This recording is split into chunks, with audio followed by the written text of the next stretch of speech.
Daniel, would be how did we get here from the posting? I assume was an Austin posting, correct? Yeah, it is. However, it has been, it'll be a month that this proposal has been likened to Cliff Harris's ability that Michelle Ferris approved for him to be able to operate out of the San Antonio regional office as a TLEDS trainer. That's been the comparison we've been striving for the entire time.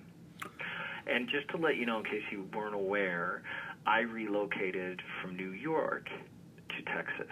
I own a home in Oak Cliff, which is 14 miles away from the regional office. Although I previously was able to live in both Dallas and Austin, when I left to go to New York, I don't have that set up in Austin anymore. Okay. So, seeing that I will not receive a paycheck from DPS until 2017, I have no idea. I've never was under the assumption that I was going to be able to live in Austin. I was going to be able to report and work through to see how we could have a more efficacious communication about this. However, I am going to have to tell you, I think that that's been a management problem and not a problem on my end to communicate effectively about this. Okay. In what way? Repeated requests for information and responses regarding this going absolutely ignored until I finished my first day of orientation. Then it was further compounded by the series of events I experienced on my first day at the office. And what were those events? Okay, I can email those to you right now because they have already, Michelle Ferris received them and responded to most of them. Okay. Last night, and Michelle keeps contacting me without addressing EEO case number 2016-0017. Okay. And that makes me anxious. And without that in front of me, do you want to talk about that case number? What is that referencing? There's a discrimination case filed on my behalf against Rafael Martinez the day I resigned from DPS in February. Okay. From what I understand, the Office of the Inspector General, which I was asked to get the outcome, because when I went to New York, I wanted to have a very graceful exit, Skylor. I like working for DPS. I even like Rafael Martinez. Okay? Okay. I like helping improve the safety of Texas. I like my agencies. When I left, I understood that workplace conflict exists. I did my best to keep my head above the fray. However, my colleagues noticed it. And that was occurring even when I was in New York. It was ongoing. Okay. And it involved me. So you can understand returning to a job offer, which I'm considering, not having a place to live in Austin, and ironing out these and trying to iron them out, but being repeatedly ignored. Well, okay, I'm still interested in this offer, but right now I'm welcome to report to work at the Garland Regional Office. There is work to do on behalf of the state of Texas, and I cannot understand the chain of command below you. And the only thing I do understand is that they are neglecting to address EEO case 2016-0017. So, Skylor, the only thing, because we have 10 minutes left before it looks like I am neglecting to do this, I have an email prepared for you, Mike Lesko, Michelle, Okay. Dispute Resolution, and Nathan. I am willing to email it all to you, but I would like, in response, before I leave, Daniel, I understand you put in, you are working every day in Garland, and you are expected to report to Garland tomorrow as we continue this. Because maybe you can convince that we can come to a speedy resolution, because I don't want to have to send it to everybody on this list. But I can, and I can do with your approval. Well, I guess my problem, Daniel, would be that I don't have any information that says you were supposed to report to Garland. Everything I have says you were supposed to report to Austin. Can I ask you, were you aware that Michelle dispatched me to Dallas on Monday night and told me to make sure I took my laptop with me? No. Okay, well that is absolutely 100% true.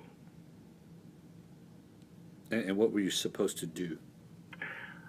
Go home and work from my home in North Texas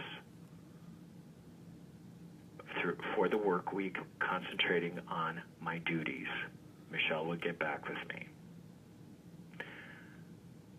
And that was there verbal, was no not in plan writing? about returning back to Austin whatsoever. Okay.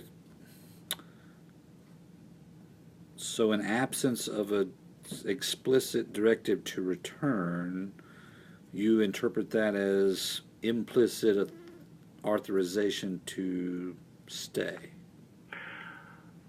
I don't, I'm paying attention to you, Skylor, and the distinction that you're trying to make is, I don't know, I can't comprehend the exact distinction you can make. I can just tell you that I know since December the 10th, this has been what has been on the table while I was still in New York, is to organize this job as a rehire to be arranged much like Cliff Harris's ability to work out of the San Antonio regional office. That's been very clear for almost 30 days now. And I get that, and that's one of our goals, is to try to have more of those similar situations, but Cliff established himself first. And I think that's what's being asked of you, if I'm correct. Can you just tell me what you mean? I don't know if Cliff did establish. From what I heard from Sue Weisenhunt, is that how you pronounce her last name? Probably close. I'm not real sure myself. Sue is a TLETS trainer also, and she remembers distinctly it was offered to all trainers. And Cliff was just the only one that ended up having a home in his region, which was in San Antonio. So he was immediately able to take advantage of it.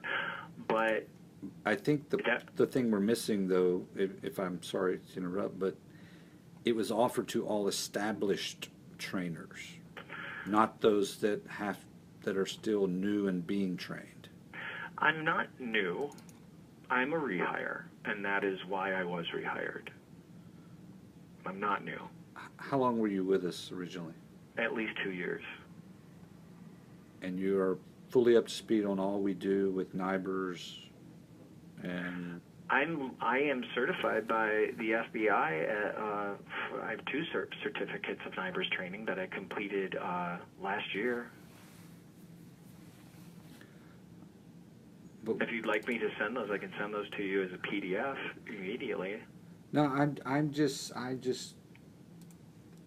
And this, I guess I don't understand where there's any communication other than you're hired for Austin, and if you prove yourself here, we can talk about Garland. I got to tell you, the proving yourself here emerged at exactly 5 o'clock p.m. on December 1st after I had completed orientation. Also, after I had driven from 4:30 in the morning to arrive by 8:30 a.m. in Austin at HQ to walk up to orientation, which is confirmed by your HR staff, that I was not expected to attend. Okay. And when that's I showed up, because they were like, "Oh, who are you and why are you here? After I'd already completed everything. Compounded by the fact that a folder of materials was also not even prepared for me.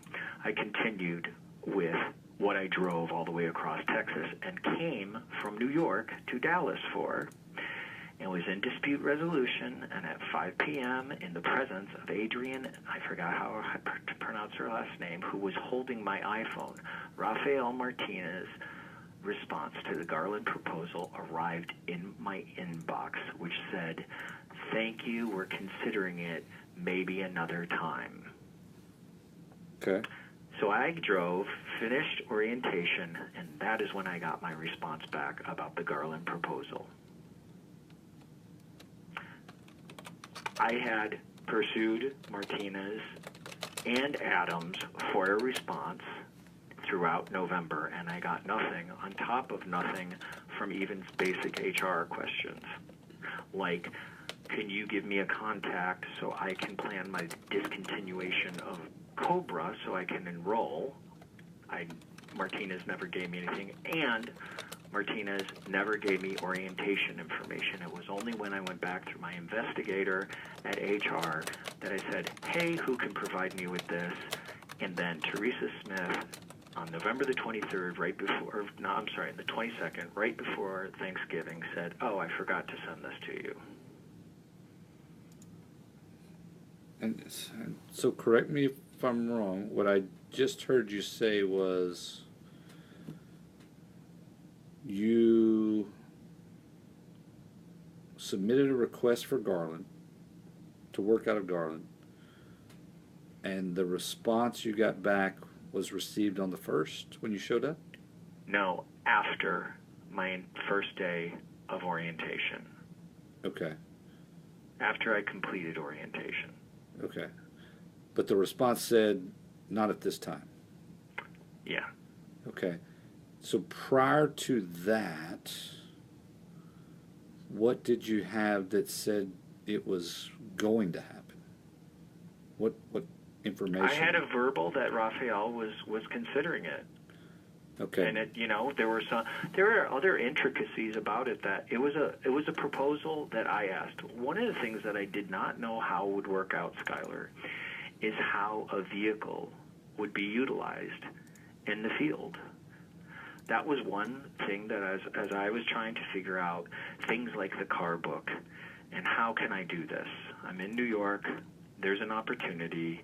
I have a house in Dallas. I don't have any place to live in Austin. I'm a North Texas field rep.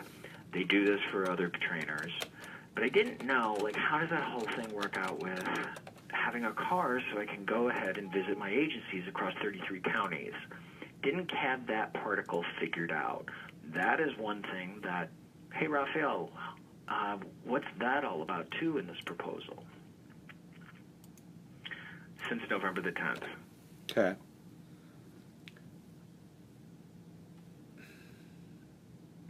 Daniel, it sounds like there was a communication issue, or a couple. So one was your assumption that I will think about it, or whatever his response was a yes. Well, hold on. I didn't say that, Skylor. No, I'm saying that. It wasn't a no was the only other part I want to tell you. I understand that, but you committed to come down based on a maybe, right? That we're going to consider it. Yeah. Didn't get a no. I'm still working through it. But you committed to coming here to work. Are you only committed to working for us if the job's there? To me, that's because the possibility exists that this could be something that we could do, assuming you report here and you prove yourself in your performance and everything's great. Then to me, it's something that can be discussed at a later time. Thank you, and I understand that, and this does reflect the part of the conversation that Michelle Ferris wanted to have on Monday before she dispatched me to Dallas. Okay. The one part that was sensitive was there is that possibility. There's also the possibility that this is retaliation for EEO 20160017, and I am being retaliated for being not the person who triggered that investigation, but the focus of the investigation. And I feel like perhaps management is trying to entrap me into yet another abusive and retaliatory situation. Okay. Then we will definitely look into that and Okay. investigate that to make sure that that is not the case. All right, so well, that's the email that I will be providing to everybody that I listed before, and I'll be able to dispatch that now. I'm sorry that we weren't able to resolve this before 5 o'clock. I wish that you would have been able to promise me that we could, because I gotta tell you, Garland is a wonderful place, and I think they would wish that this would all work out as well. So I will let you know, Skylor, and I hope that you don't. I hope that you can at least approve this to maybe prevail a reasonable outcome. That you will acknowledge I'm calling you from a DPS line right now, and I'm working, and it's 5 o'clock.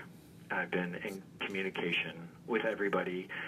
Not so excited about talking to Michelle Ferris, who has contacted me 6 times since I've raised the issue of EEO 20160017, and she refuses to address it. That causes a lot of anxiety, so haven't been really anxious to get on the phone with Michelle since she refuses to address that. What I'm wondering if you would recognize, hopefully by email, Daniel, I know you're working in Garland, and when you're not dealing with all this, you're trying to fulfill your field rep duties and helping the state of Texas.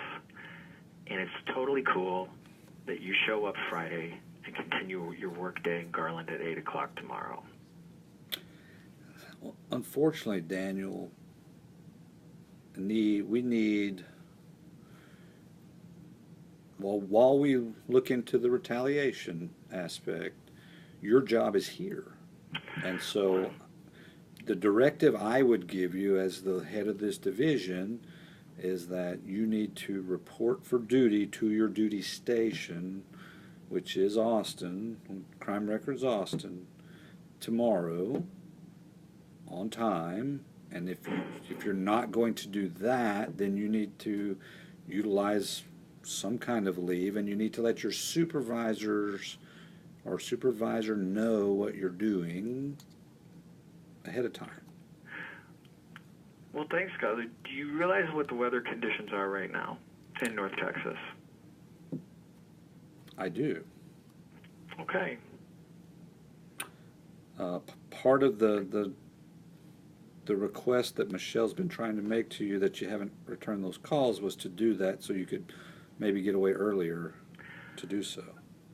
You know, I want to talk to Michelle about EEO 20160017 before I move forward with anything else. All I can tell you, Daniel, is as the head of your division, I'm telling you where you need to be tomorrow. I'm telling you, I'd like to talk about EEO 20160017, upon which it is my duty to immediately report these matters to DPS. And I need the acknowledgement that I've reported those to management, and I haven't received that. I'm acknowledging it right now. I'd like more. I would like you to email me that you are acknowledging that.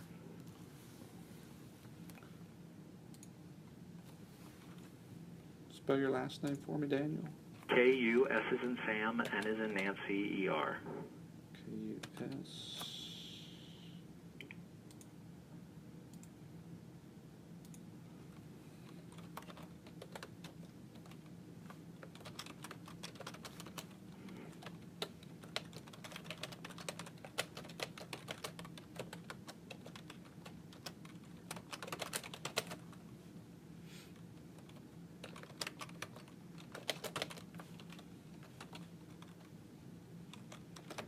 Are you, and just for what I'm typing, are you saying potential, or are you saying this is retaliation? That's what EEO 2016-0017 is. I am experiencing it. Yes. Well, now, correct me if I'm wrong, the number you're reading off is the case number from the previous investigation, right? Mm-hmm. Okay.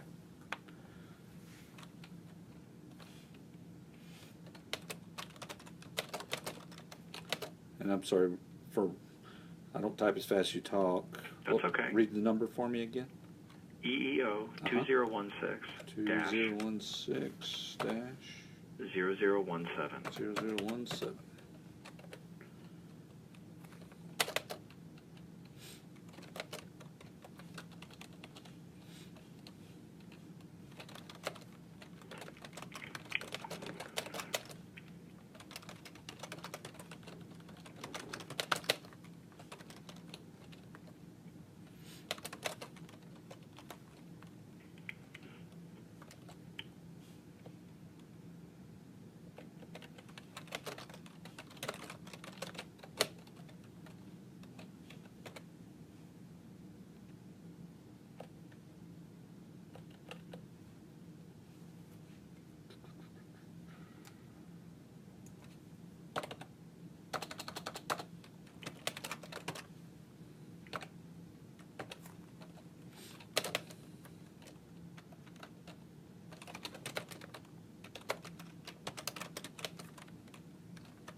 Skylor, in the chain of command, can I ask you, where are you compared to Mike Lesko in crime records?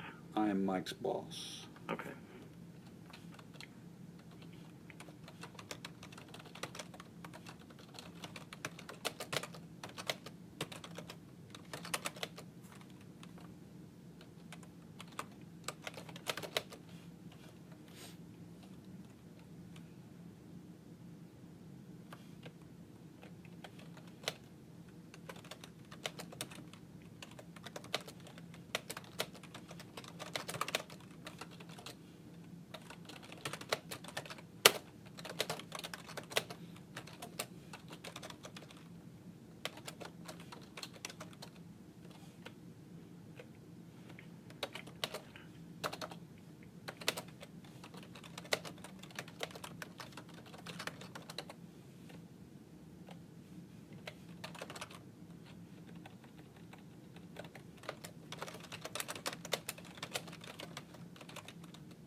It is on its way.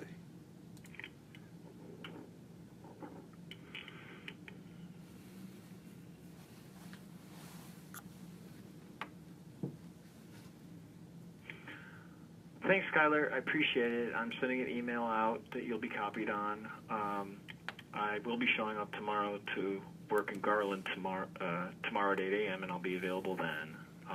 I wish we could have reached a better resolution. But I want to thank you for, sending me the email and talking me through this. Maybe there is still a possibility But I will not be in Austin tomorrow. I'll be in Garland. Garland. Just let me throw this out there, because I don't want you to. You understand you would be disobeying a direct order, correct? I don't understand that. I don't understand a lot of this, and a lot of it is because of the anxiety that the Austin DPS management has created. This is not anything that I have created, so I can't understand everything that's going on. I do understand that Michelle Ferris dispatched me with approval to take my laptop to Dallas on Monday night.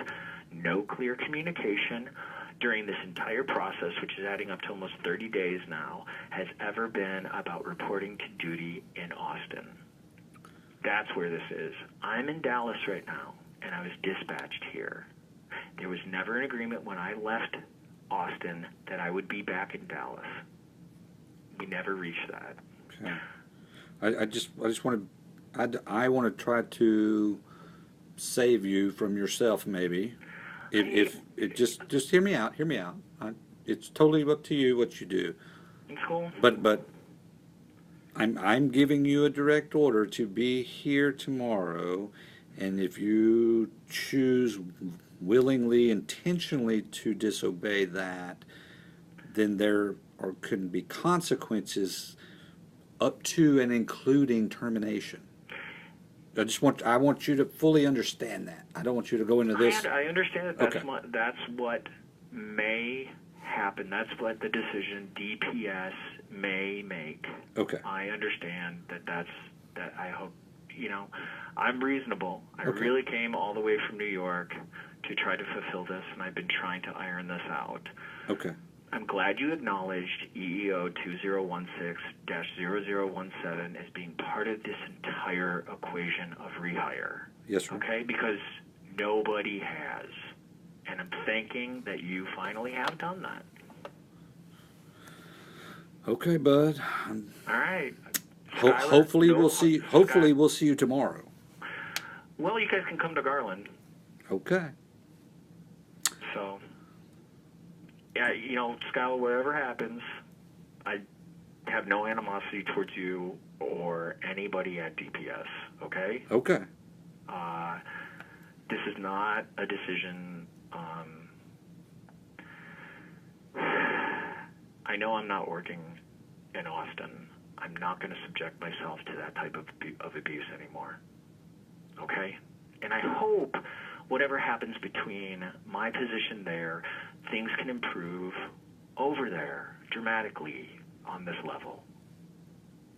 So thank you for your attention on all of this, but ultimately whatever decision you want to make, but I do hope for the state of Texas that as you guys move forward, that is something that maybe will emerge that will be really cool. Okay. All right? All right, Daniel. All right, thank you. Yes, sir. All right, bye.